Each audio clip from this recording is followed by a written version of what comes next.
지난해 집중호우로 고립되는 피해를 입은 홍천 화상대리 마을의 침수 피해를 막기 위한 대책 마련이 더딥니다. 장마철이 다가오면서 올해도 피해를 입을까 주민들은 우려하고 있습니다. 글로컬 대학으로 예비 지정된 연세대학교 미래 캠퍼스가 데이터 중심 미래형 대학 모델 구축 사업에 나섭니다.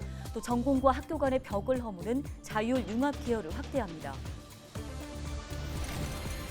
더불어민주당 이대명 대표가 22일 강릉을 방문했습니다. 이 대표는 이날 어민들을 만나 간담회를 갖고 일본 원전 오염수 방류 중단을 촉구했습니다. 강릉시가 산업용지 확보를 위해 강릉과학산업단지와 주문진 농공단지를 확장하기로 했습니다. 이와 함께 기업 입주를 위한 공공임대형 지식산업센터도 건립합니다.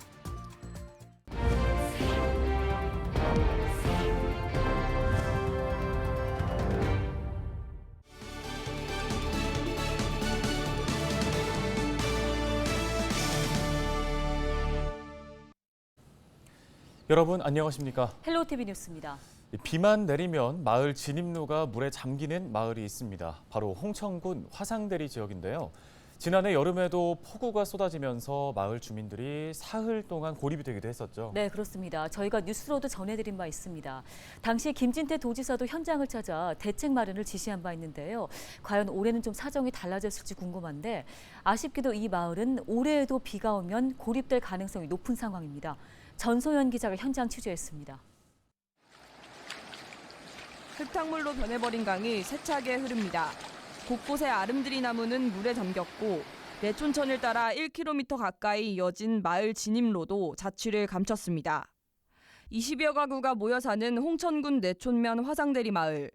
해마다 큰 비가 내리면 마을 전체가 고립되기 일쑤입니다.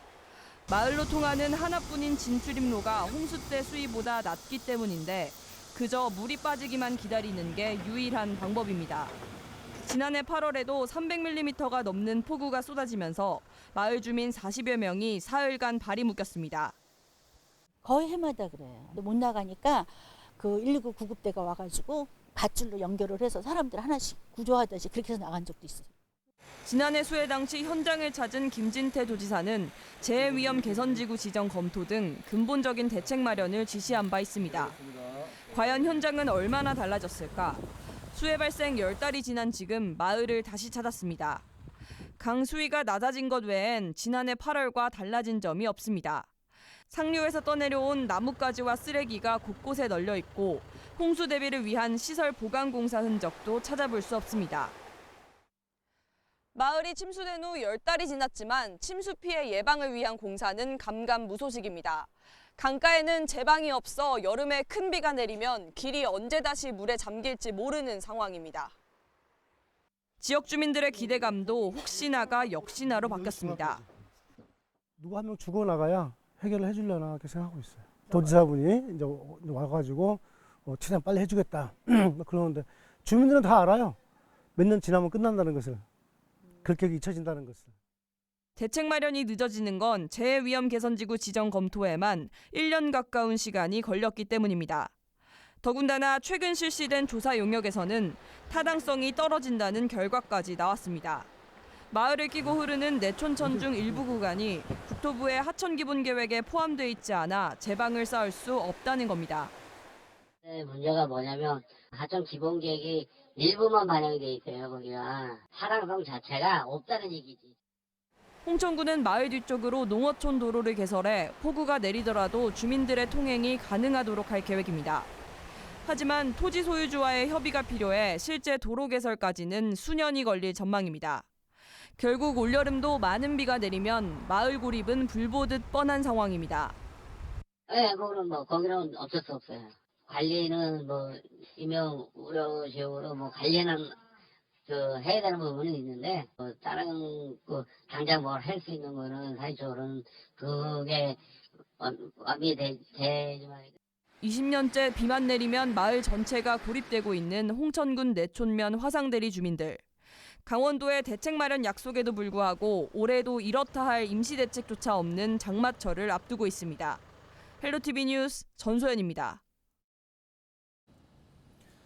다음 소식입니다. 글로컬 대학으로 예비 지정된 강원 지역의 대학을 알아보는 연속 기획 보도. 이번엔 연세대학교 미래캠퍼스 순서입니다. 네, 연세대학교 미래캠퍼스는 그동안의 노하우로 축적해온 디지털 헬스케어와 빅데이터 AI 분야를 무기로 성공적인 글로컬 대학을 만들어가겠다는 포부를 가지고 있습니다. 박건상 기자가 소식 전해드립니다. 교육부는 보건의료와 AI, 산학융합지구 개발을 통한 데이터 중심 미래형 대학 모델 구축을 위해 연세대 미래캠퍼스를 글로컬 대학으로 예비 지정했습니다. 지역의 산업을 중심으로 글로컬 대학으로 거듭나는 모델입니다. 연세대 미래캠퍼스는 일찌감치 이 같은 모델을 지역과 함께 준비하고 있었습니다. 원주 지역의 중심 산업과 지역, 학교를 묶어왔다는 겁니다. 연세대학교 미래캠퍼스는 그동안 디지털 헬스케어와 데이터, AI 분야로의 학제 기업편이 이번 글로컬 대학 예비 지정에 크게 기여한 것으로 평가하고 있습니다. 이번 글로컬 대학 예비 지정으로 원주의 의료기기 산업뿐만 아니라 춘천의 바이오, 강릉의 바이오 천연물 산업을 디지털 의료 산업 벨트로 묶어 발전시켜 나갈 계획입니다. 의료기기 기업들, 바이오헬스 기업들의 사업을 고도화시키고 또 그 데이터를 이용해서 연구, 교육, 창업에 사용하고 그 데이터를 이용해서 전국의 기업들을 유치하고 그 데이터를 이용해서 반도체, AI 반도체를 개발하려고 합니다. 여기에 교육과정도 대전환을 맡게 됩니다. 전체 학생의 90%를 자율융합 계열로 확대 모집해 자유로운 전공 선택을 보장합니다. 또 학교 간 벽을 허무는 전공 융합을 완성한다는 계획입니다. 이 전공을 모듈로 만들어서 어떤 학생이 이 모듈을 자기가 하고 싶은 전공뿐만 아니라 다른 전공을 또에 있는 모듈을 듣게 되면 융합 전공을 주는 그런 변화된 모형을 만들려고 합니다. 연세대 미래캠퍼스는 앞으로 글로컬 대학 정식 지정을 위해 강원 지역 관련 기업체와의 연계를 추진해 나갈 방침입니다. 이와 함께 교육부는 대학들이 과감한 혁신을 꾀할 수 있도록 고등교육법 시행령 개정을 추진합니다. 개정안에는 학내 장벽을 깨고 대학과 산업체 간 협력을 더욱 공고히 할 수 있는 내용을 담을 계획입니다. 헬로티비 뉴스 박건상입니다. 더불어민주당 이재명 당대표가 22일 강릉을 방문해 일본 후쿠시마 오염수 방류를 중단하기 위한 정부 차원의 실질적 대책 마련을 촉구했습니다. 이재명 대표는 이날 강릉 주문진 어촌계 복지회관에서 정청래 당 최고위원, 김우영 강원자치도당위원장이 참석한 가운데 지역 수산업 관광업 관계자들과의 간담회에서 이같이 주장했습니다. 일본 오염수 방출 문제로 대한민국 경제, 그중에서 수산업계와 또 관련 자영업계들이 피해가 매우 크다는 말씀을 들었고, 또 강원도의 상황이 어떤지 우리 주민 여러분들의 의견을 좀 들어보려고 일부러 자리를 마련했습니다. 우리 당으로서도 최선을 다해서 방류를 막기 위해서 노력하고, 또 정부가 일본을 상대로 국제사회와 연대 협력해서 방류를 막기 위한 실질적 조치를 하도록. 이재명 민주당 대표는 이에 앞서 강릉 주문진 자판 풍물 시장을 돌며 일본 오염수 방류로 인한 수산업 피해 우려에 대해 상인들의 의견을 청취했습니다. 강릉시가 산업용지 확보를 위해 2025년까지 강릉 과학산업단지와 주문진 농공단지를 확장하고 공공임대형 지식산업센터를 건립합니다. 강릉시는 2025년까지 사천면 덕실리 일대에 10필지 14만 8천 제곱미터 규모로 산업용지를 조성해 강릉 과학산업단지를 확장한다고 밝혔습니다. 또 주문진읍 교학리 일대 7필지 2만 2천 제곱미터를 주문진 농공단지로 조성하기로 했습니다. 시는 이와 함께 지하 1층, 지상 6층, 건축 면적 14,500제곱미터 규모로 공공임대형 지식산업센터를 건립해 기업 입주 공간 84시를 확보한다는 계획입니다.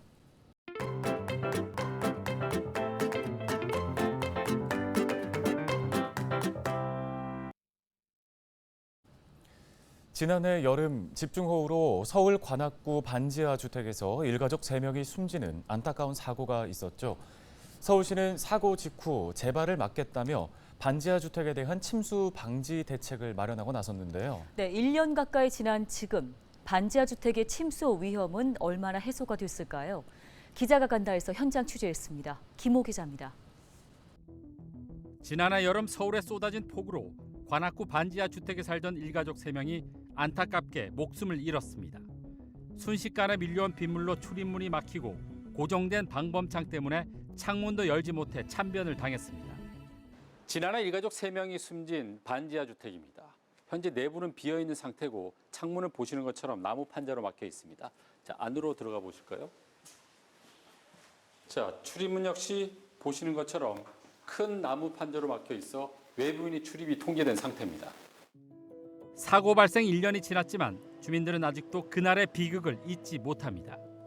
시신이 나가는 것까지 봤거든요. 여기서 안타깝죠.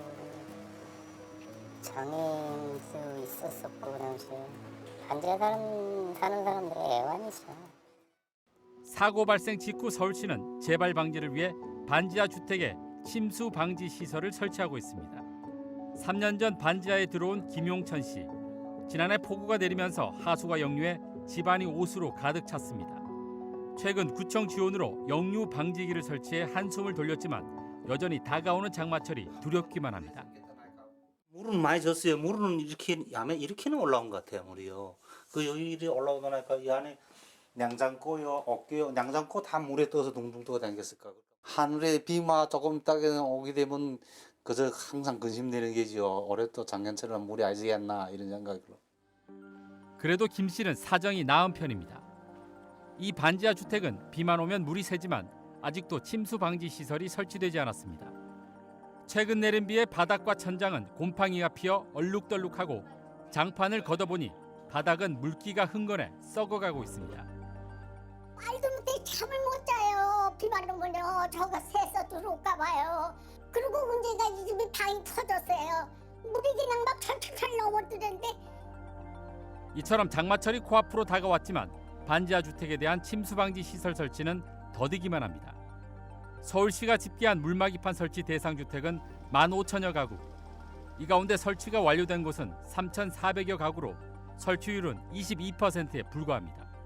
자치구별로는 은평구가 8.8%, 양천과 강서구가 각각 2.7% 등 10개 자치구의 설치율이 한 자릿수에 그치고 있습니다. 서울시는 집중호우 전 최대한 설치율을 높이겠다는 계획이지만 40%가량은 침수 방지 시설 없이 장마를 맞아야 할 상황입니다. 주인이 부재인 경우도 있고 집주인을 만나도 집값이 떨어질까 봐 또 그 부분에 대한 거를 또 설치를 또 거부하는 분들도 또 있더라고요. 더 큰 문제는 수해 방지 시설 설치가 근본적인 해결책이 될 수 없다는 겁니다. 하천을 어떻게 좀 이게 다 하천으로 물이 나가는 거잖아요. 이런 호수가 그쪽에 관로를 뭘 더 넓히든가 공사를 하든가 그런 게 필요하지 않을까 하는데 진짜 100번 얘기해도 저 물막이랑 이게 없어. 기후 환경이 많이 바뀌었기 때문에 강우 강도도 많이 바뀌었고 또 그걸 맞춰서 배수 용량도 키워야 되고 뭐 이런 부분들은 사실 중장기적인 대책이 될 수 있겠죠. 기본적으로 지금 현재 뭐 이를테면 하천이 범람하는 이런 이제 침수가 아닌 홍수 침수가 아닌 내수 침수, 배수가 부족하기 때문에 발생하는 이런 침수의 경우에는 배수 용량을 충분히 확보하는 것들이 이제 가장 근본적인 해결책인데요. 전국의 반지하 주택은 30만 가구. 이 가운데 70%가량인 20만 가구가 서울에 있습니다. 반지하 주택에 대한 서울시의 신속한 수해 방지 대책이 필요한 이유입니다. 지난해 물난리를 겪었던 반지하 주택 주민들은 서울시의 지지부진한 수해 방지 대책으로 장마철을 앞두고 올해도 불안에 떨고 있습니다. 소 잃고 외양간 고치는 식의 수해 방지 대책이 아닌 소를 잃지 않는 근본적인 대책이 필요해 보입니다. 기자가 간다. 김우입니다.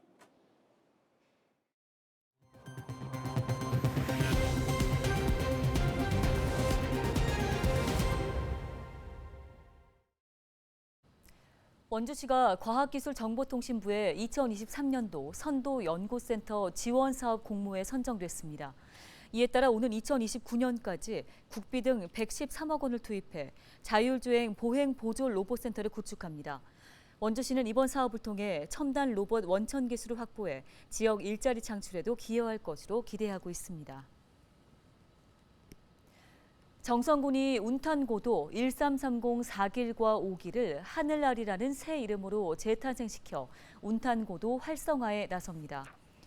또 운탄고도 4길, 5길과 인접한 신동읍과 사부읍, 고안읍을 마을별 특징을 담은 사이니지를 곳곳에 설치해 관광객 유입을 통한 경제 활성화를 추진하는데요.